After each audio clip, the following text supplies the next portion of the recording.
امریکی شہری جوناتھن لی رچرڈ یہ دنیا کا عجیب و غریب انسان ہے۔ یہ دنیا میں سب سے زیادہ مقدمات لڑنے والا شخص کہلاتا ہے۔ اس نے سب سے پہلا مقدمہ اپنی ماں کے ہی خلاف درج کروا دیا کہ ماں نے ان کی تربیت اچھی نہیں کی۔ یہ کیس جیت گیا اور $20,000 معاوضہ اسے ملا۔ اس نے اپنے دوستوں، اپنے اساتذہ، اپنے ہمسایہ، اپنے رشتہ دار، اپنی منگیتر، پولیس افسران، ججز، مشہور کمپنیوں، حتیٰ کہ سابق امریکی صدر جارج بش پر بھی مقدمات کیے۔ مختلف عدالتوں میں ان کی طرف سے داخل کیے گئے مقدمات کی تعداد 2600 ہو گئی۔ ان کا نام Guinness book of world record میں شامل کیا گیا۔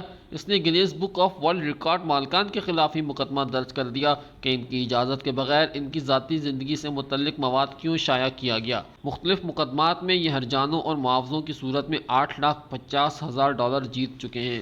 انہیں ایک ٹی وی ٹاک شو میں بلایا گیا۔